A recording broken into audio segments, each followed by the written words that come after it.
We're counting down the 10 anchoring shortcuts most likely to cost you your boat.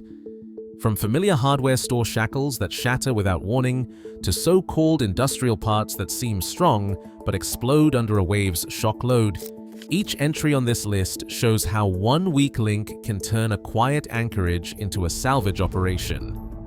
You will discover the hidden differences between materials like forged and cast steel, find out why some chain and rope hacks belong nowhere near the sea, and see how even $4 worth of hardware can become a fatal flaw.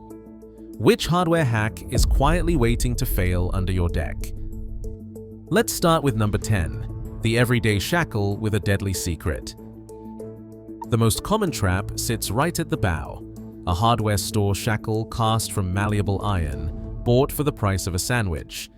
It looks solid until you find the seam running along the body, the telltale scar of cheap casting. Drop it on concrete and it might crack before your eyes. In the lab, these shackles fail with a bright crystalline fracture, the grain structure splaying apart like shattered glass. Under a real-world shock load, a wave lifting a 15,000-pound boat, the cast metal explodes instead of bending. There is no working load limit, no manufacturer's stamp, no country of origin, just a blank face and a deadly secret. Forensic engineers see the same pattern: dendritic grains, shrinkage cavities, brittle failure at a fraction of the load a forged shackle can take. When a $3 part stands between your boat and the rocks, no stamp means no trust. The only prescription is simple: toss every unstamped cast shackle in the trash before it tosses your boat onto the beach. A swivel looks like a clever upgrade, a way to keep your anchor rode from twisting as the boat swings. The problem starts at the center, a pressed rivet, not a forged pin. That rivet is designed for a garden gate or a tire swing, not for the shock loads of a 40-foot yacht yawing in a squall. In straight-line tension, a typical hardware store swivel might claim a working load of 1,500 pounds, but that number only applies if the force is perfectly in line.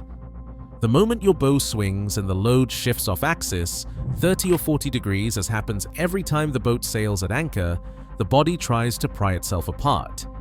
The rivet, never rated for side load, starts to deform. In bench tests, these swivels often fail at loads well below the rated strength of the chain, with the eyes splaying and the rivet pulling free. There is no warning, just a sudden release, and the whole system parts. Marine-grade swivels are forged, tested, and stamped with a working load limit. Hardware store swivels offer none of that. Every untested moving joint is another fuse in your ground tackle, waiting for the right gust to blow it apart. A shiny silver thimble pressed into the eye of your anchor rode looks harmless, until salt water gets involved. Most hardware store thimbles are electro-galvanized, coated with a thin layer of zinc that flakes off in days. The first sign is a faint orange blush at the bend. Within 3 weeks, red rust blooms along the groove where the nylon rests. That rust is not just ugly, it is abrasive. Every time the boat swings, the rough, corroded surface saws at the rope, grinding away fibers with each cycle. In abrasion tests, nylon line wrapped around a rusted thimble loses half its strength in under 1,000 cycles, sometimes in just a few stormy nights. The corrosion edge bites deep, leaving a fuzzy, weakened tail that can part without warning. Hot-dipped galvanized thimbles, with their thick matte coating, resist this attack for years. But the hardware store shortcut turns your rode into a slow-motion fuse. If your thimble is already bleeding rust, your anchor line is living on borrowed time. Chain is supposed to be the backbone of your anchor system, but not all chain is created equal. Proof coil stamped grade 30 is what you'll find in hardware store bins, sold by the foot, cheap and shiny. It's meant for tying down tractors, not holding a boat in a blow. The numbers tell the story. Grade 30 proof coil has a working load limit around 2,650 pounds for a 3/8 of an inch size, while G4 high test chain, stamped G4 right on the links, pushes past 4,000 pounds. That's a safety factor collapse from 5 to 1 down to barely 3 to 1. In bench pulls, proof coil starts to permanently stretch at just 60 to 70% of its rated strength. The links elongate, the pitch opens up, and the chain never returns to shape. After a night of snatch loads, you'll see visible deformation, links that look like noodles, not armor. Owners who tried to save a few $100s on chain have paid $10,000 to haul their boats off the rocks. The proof coil myth is everywhere. Half the boats in the anchorage are dragging around with their chain already stretched. When your chain is this weak, it doesn't matter how good your anchor is. The whole system is only as strong as the softest metal in the load path. Yellow polypropylene rope is easy to spot in the aisles and even easier to regret on the water. It floats, it is cheap, and it looks tough enough to serve as a snubber or backup rode. But under the sun, the real story comes out. Polypropylene is a plastic built for hardware store packaging, not for life at sea. The first sign of trouble is the color shift. Bright yellow fades to a sickly white, then it chalks and cracks. That is ultraviolet decay in action. In lab tests, polypropylene loses half its strength after just a few weeks of direct sun, even before salt water gets involved. Unlike nylon, which stretches to absorb shock loads, polypropylene barely elongates at all. When a wave yanks the bow, there is no give, just a hard jolt transferred straight to your cleats, chain, and anchor. The rope itself becomes the fuse, snapping with little warning.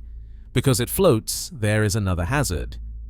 It is primed to drift into the propeller and wrap around the shaft at the worst possible moment. Nylon 3-strand, by contrast, soaks up shock, resists ultraviolet, and sinks safely out of harm's way. Polypropylene is for pool toys, not for ground tackle. If your snubber or rode is bright yellow and feather light, swap it for real nylon before the next squall turns a shortcut into a salvage job. A screw-lock quick link looks like a safe bet, solid, heavy, and easy to close with a wrench. It is the go-to fix when you need to join 2 lengths of chain or patch a rode in a hurry. But what most sailors miss is the number stamped on the side. If there is a working load limit at all, it is often a tiny fraction of the chain's strength, sometimes as little as 1/5. In controlled bench tests, a standard 3/8-inch quick link shears at roughly 20% of what the same size G4 high test chain can handle. 20% is not close enough. The threads are the weak spot. When the load spikes, the body stretches, the nut binds, and the threads strip clean off. There is no warning, no visible deformation, no slow bend, just a sudden, silent failure. Salvage divers find anchors still buried, chain trailing upward, and a snapped quick link twisted apart at the threads.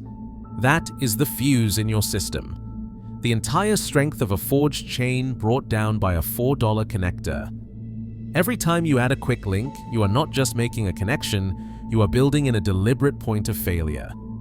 In a blow, it is not the chain that will give way. It is the smallest, cheapest piece of metal in the load path, and it always goes first. Wire rope clips, the classic U-bolt and saddle combo, show up on anchor lines all over the world. They are cheap, they are easy, and they look strong. But every rigger and every salvage diver knows the truth. These clips are a trap. The moment you use them to form the eye at the end of your anchor rode, you have cut the rope's strength in half. That's not a guess. It's a fact proven in tensile tests. A properly installed U-bolt clip, even with the saddle on the live end and the U-bolt on the dead, holds only about 50% of the rope's original braking strength. Install them backwards, saddle on the dead horse, and the results are even worse. The rope fibers get crushed under the U-bolt, the strength plummets, and the whole setup becomes a ticking time bomb. In the field, the failure is brutal. The line parts at the clip, not at the chain or the anchor. The rule is simple. Never trust a wire rope clip for your primary anchor eye. Splice your line or use a professionally swagged fitting and you keep nearly all the rope's strength. The difference is not academic. It is the gap between a boat that rides out the storm and one that drifts onto the rocks. When a shortcut can cost you 50% of your margin for error, it is not a shortcut, it is sabotage. Hidden in the shadows at the far end of the anchor locker sits the last link in the chain, the so-called bitter end. On most boats, it is nothing more than a small eye bolt or a stainless steel screw driven into a plywood bulkhead or a thin glassed-over panel. No one thinks about it until the night everything goes wrong. Picture a gale on the nose, chain running out fast, the last few feet rattling through your hands. Suddenly, the boat jerks to a stop.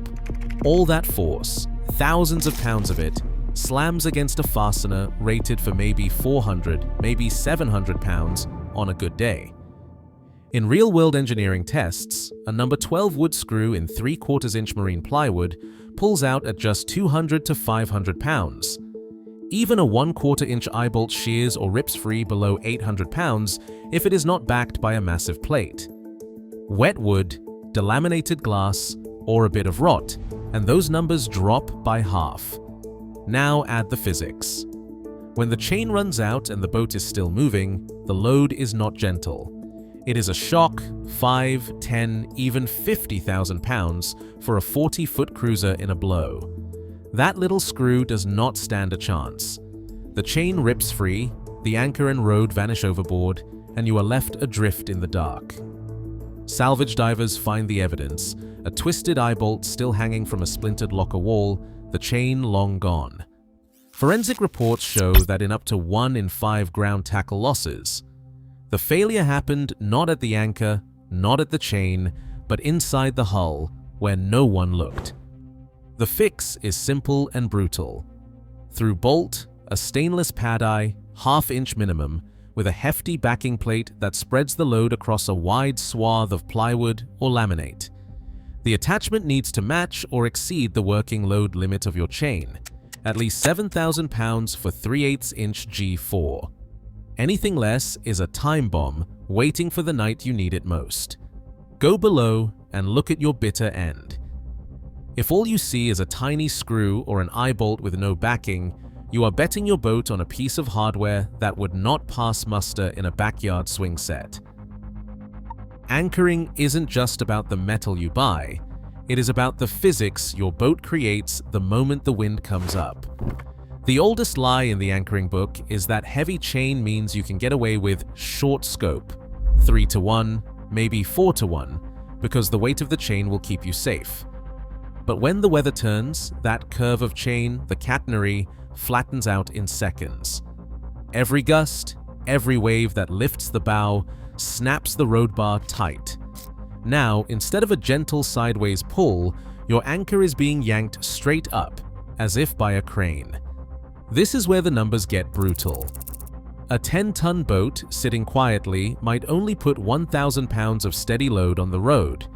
But when the chain goes straight and the boat surges back on a short scope, the peak force can spike 5 times higher. Suddenly, you are asking your system to hold 5,000 pounds, 10,000 pounds, sometimes even more. In a steep chop with 40 knots blowing, load cells have recorded spikes that hit 50,000 pounds, 5 times the boat's own weight, because there is no stretch left, no curve to absorb the shock. The anchor doesn't get pulled gently through the mud. It gets ripped out, straight up like a tent stake by a runaway horse. This is not a theoretical risk. Salvage divers have found anchors on the bottom with the chain stretched arrow straight, the failure not at the link or the shackle, but at the mud line, pulled loose by a vertical jerk. It does not matter if every piece of gear is stamped, forged, and oversized.